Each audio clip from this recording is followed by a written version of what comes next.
ಸ್ವಾಗತ ಮಾಡ್ತೇವೆ. ಮಾಡಬೇಕ ಸ್ವಾಗತ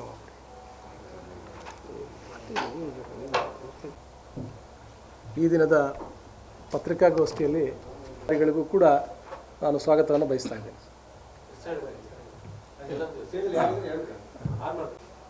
ಹಾಗೂ ಉಪಾಧ್ಯಕ್ಷರಾದ NH ಪ್ರಭಾಕರ್ ಅವರು ಎಲ್ಲರೂ ಕೂಡ ಆಗಮಿಸಿದ್ದೀರಾ. ನನ್ನ ಹೆಸರು BG ಧನರಾಜ್, ಖಜಾಂಚಿಯಾಗಿ ನಾನು ಕೆಲಸ ಹಾದಿಯನ್ನು ನಮ್ಮ ಮಾಜಿ ಅಧ್ಯಕ್ಷರಾದ ಎಲ್ರಿಗೂ ನಮಸ್ಕಾರ.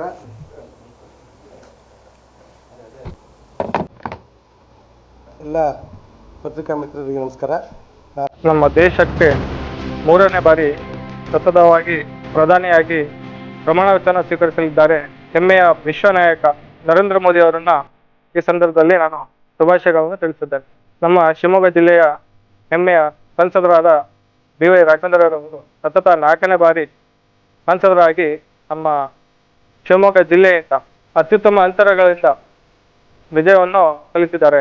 ಅವರಿಗೂ ಕೂಡ ಈ ಸಂದರ್ಭದಲ್ಲಿ ನಾನು ಶುಭಾಶಯಗಳನ್ನು ತಿಳಿಸುತ್ತೇನೆ. ವಿಶ್ವ ಮೆಚ್ಚಿದ ನಾಯಕ, ಭಾರತಾಂಬೆಯ ಸುಪುತ್ರ, ಭವ್ಯ ಭಾರತದ ಪ್ರಧಾನಿಗಳಾಗಿ 3ನೇ ಬಾರಿಗೆ ಪ್ರಮಾಣ ವಚನ ಸ್ವೀಕಾರ ಮಾಡುತ್ತಿರುವ ಸನ್ಮಾನ್ಯ ಶ್ರೀ ನರೇಂದ್ರ ಮೋದಿ ಅವರಿಗೆ ಅಭಿನಂದನೆಗಳು. ಶಿವಮೊಗ್ಗ ಲೋಕಸಭಾ ಕ್ಷೇತ್ರದಿಂದ 4ನೇ ಬಾರಿ ಸಂಸದರಾಗಿ ಆಯ್ಕೆಯಾಗಿರುವ ಸನ್ಮಾನ್ಯ BY ರಾಘವೇಂದ್ರರವರಿಗೆ ಅಭಿನಂದನೆಗಳು.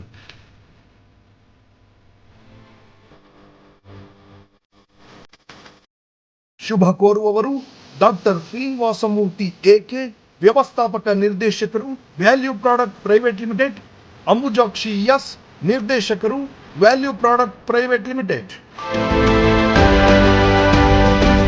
9ನೇ ತಾರೀಕು 6ನೇ ತಿಂಗಳು 2024ನೇ ಇಸ್ವಿಯಂದು ಮಹಾತಾಯಿ ಅನ್ನಪೂರ್ಣೇಶ್ವರಿ ದೇವಸ್ಥಾನದ 12ನೇ ವರ್ಷದ ವಾರ್ಷಿಕೋತ್ಸವ ಕಾರ್ಯಕ್ರಮವನ್ನು ಹಮ್ಮಿಕೊಂಡಿದ್ದೇವೆ. ಈ ಕಾರ್ಯಕ್ರಮಕ್ಕೆ ಶ್ರೀ ಶ್ರೀ ಶ್ರೀ ಸ್ವಯಂ ಪ್ರಕಾಶ್ ಸಚ್ಚಿದಾನಂದ ಸರಸ್ವತಿ ಮಹಾಸ್ವಾಮಿಗಳು ಆಗಮಿಸಲಿದ್ದಾರೆ.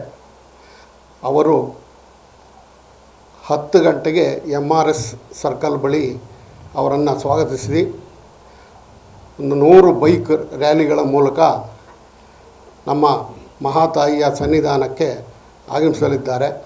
ಅಲ್ಲಿ ಪೂರ್ಣಕುಂಭ ಸ್ವಾಗತದೊಂದಿಗೆ ಅವರನ್ನು ಬರಮಾಡಿಕೊಂಡು ಅದೇ ಸಮಯಕ್ಕೆ ಕುಂಭಾಭಿಷೇಕ 108 ಕಲಶದ ಕುಂಭಾಭಿಷೇಕವನ್ನು ಹಮ್ಮಿಕೊಂಡಿದ್ದೀವಿ. ಗುರುಗಳ ಹಸ್ತದಿಂದ ಆ ಕುಂಭಾಭಿಷೇಕದ ಕಾರ್ಯಕ್ರಮ ಪ್ರಾರಂಭವಾಗುತ್ತದೆ.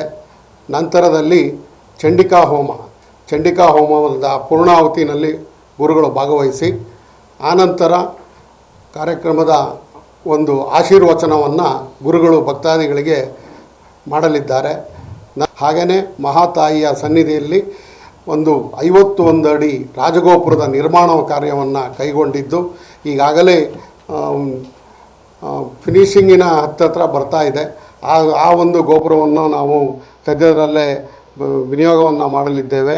ವಿಶ್ವ ಮೆಚ್ಚಿದ ನಾಯಕ, ಭಾರತಾಂಬೆಯ ಸುಪುತ್ರ, ಭವ್ಯ ಭಾರತದ ಪ್ರಧಾನಿಗಳಾಗಿ 3ನೇ ಬಾರಿ ಪ್ರಮಾಣ ವಚನ ಸ್ವೀಕಾರ ಮಾಡುತ್ತಿರುವ ಸನ್ಮಾನ್ಯ ಶ್ರೀ ನರೇಂದ್ರ ಮೋದಿಯವರಿಗೆ ಅಭಿನಂದನೆಗಳು.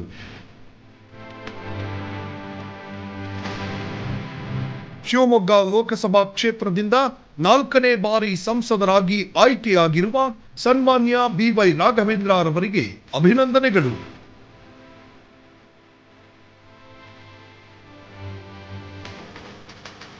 ಶುಭ ಕೋರುವವರು R ಶಿವಕುಮಾರ್, BJP ನಗರ ಸಮಿತಿ ಸದಸ್ಯರು, ಶಿವಮೊಗ್ಗ.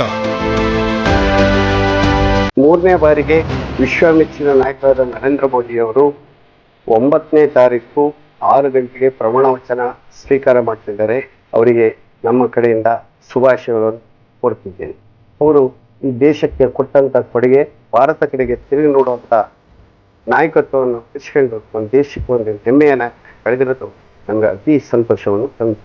BY ರಾಘವೇಂದ್ರ ಅವರು ಶಿವಮೊಗ್ಗದ ಲೋಕಸಭೆ ಸದಸ್ಯರಾಗಿ 4ನೇ ಬಾರಿಗೆ ಆಯ್ಕೆ ಆಗಿರೋದು ಈ ಜಿಲ್ಲೆಯ ಜನ ಹೆಮ್ಮೆ ಪಡುತ್ತಿದ್ದಾರೆ. ಅವರು 1 ಬಾರಿ ಶಾಸಕರೂ ಆಗಿದ್ದಾರೆ, 1 ಬಾರಿ ಅಲ್ಲಿಯ ಮುನ್ಸಿಪಾಲಿಟಿಯ ಸದಸ್ಯರಾಗಿ 6 ಬಾರಿ ಈ ಚಿಕ್ಕ ವಯಸ್ಸಿನಲ್ಲಿ ಹೆಸರು ಮಾಡಿದಂಥ ನಾಯಕರಾಗಿದ್ದಾರೆ. ಅದು ಮಾಡಿರೋ ಅಭಿವೃದ್ಧಿ ಕೆಲಸಕ್ಕೆ ನಾವು ಶಿವಮೊಗ್ಗ ಜಿಲ್ಲೆ ಒಂದು ಉನ್ನತ ಮಟ್ಟಕ್ಕೆ ಬರೋ ಕಾರಣ ಬಿ ಎಸ್ ಯಡಿಯೂರಪ್ಪರು ಮತ್ತು ರಾಘವೇಂದ್ರ ಅವರು ಪ್ರತಿಯೊಬ್ಬರ ಬಾಯಲ್ಲೂ ಅದು ನಮಗೆ ದೊಡ್ಡ ಕೊಡುಗೆ. ಅವ್ರು ಮಾಡಿದಂಥ ಕೆಲಸಕ್ಕೆ ಇವತ್ತು ನಾವು ಶುಭಾಶಯಗಳನ್ನು ಕೊಡ್ತಿದ್ದೇವೆ. ವಿಶೇಷವಾಗಿ ದಸರಾ ನಮ್ಮ ಅನ್ನಪೂರ್ಣೇಶ್ವರಿ ದೇವಸ್ಥಾನದ ತಾಯಿಗೆ ಇಷ್ಟವಾದ ಒಂದು ಅನ್ನದಾಸೋಹ ಕಾರ್ಯಕ್ರಮವನ್ನು ಹಮ್ಮಿಕೊಳ್ತೀವಿ. ಆ ಟೈಮಲ್ಲಿ 10 ದಿನವೂ ಸಹಿತ ಬಂದಂಥ ಸಾವಿರಾರು ಭಕ್ತರು, ನನಗೆ ಗೊತ್ತಿದ್ದ ಹಾಗೆ 30,000 ಮೇಲ್ಪಟ್ಟು ಅಲ್ಲಿ ಭಕ್ತಾದಿಗಳು ಪ್ರತಿ ದಿವಸ 5-6 ಸಾವಿರ ಜನ ಊಟ ಮಾಡ್ತಾರೆ, ಮಧ್ಯಾಹ್ನ ಮತ್ತು ರಾತ್ರಿ. ತುಂಬ ಯಶಸ್ವಿಯಾಗಿ ಸಾಕಷ್ಟು ಭಕ್ತರು ಬರ್ತಾರೆ, ಅವರೇ ಜನಿಗೆ ಕೊಡ್ತಾರೆ, ಅವರೇ ವಾಲಂಟಿಯರ್ ಬಂದುಬಿಟ್ಟು ಅನ್ನದಾಸೋಹಕ್ಕೆ ಬೇಕಾಗಿರ್ತಕ್ಕಂಥ ಸಾಮಗ್ರಿಗಳನ್ನು ಸಹಕಾರ ಮಾಡ್ತಾರೆ. ಯಾತ್ರಿಗಳು ಯಾರೇ ನಮ್ಮಲ್ಲಿ ಗೊತ್ತಿದ್ದ ಗಮನಕ್ಕೆ ಬಂದರೆ ಯಾರು ಫೀಸ್ ಕಟ್ಟೋಕ್ಕೆ ಅಥವಾ ಮತ್ತೊಂದು ಮಾಡಲಿಕ್ಕೆ ಏನು ಬುಕ್ಸ್ ತಗೊಳ್ಳಿಕ್ಕೆ ತೊಂದರೆ ಆಗುತ್ತೆ ಅಂತ ಬಂದಾಗ ನಮ್ಮ ಸಮಿತಿಯವರು ದೇವಸ್ಥಾನದ ವತಿಯಿಂದ ಸಹಕಾರವನ್ನು ಕೊಡ್ತಾಯಿದ್ದೀವಿ. ಜೊತೆಗೆ ಅತಿ ಹೆಚ್ಚಿನ ಪ್ರಮಾಣದಲ್ಲಿ ಭಕ್ತಾದಿಗಳನ್ನು ಆಕರ್ಷಿಸ್ತಕ್ಕಂಥ ಅನ್ನಪೂರ್ಣೇಶ್ವರಿ ತಾಯಿ ನಮಗೆಲ್ಲ ತುಂಬ ಶಕ್ತಿಯನ್ನು ಕೊಡಲಿ, ಈ ಸೇವೆಯನ್ನು ಮಾಡೋಕ್ಕೆ ಭಾಗ್ಯ ಸಿಕ್ಕಿದೆ ನಮಗೆ ಅಂತ ಹೇಳ್ತಾ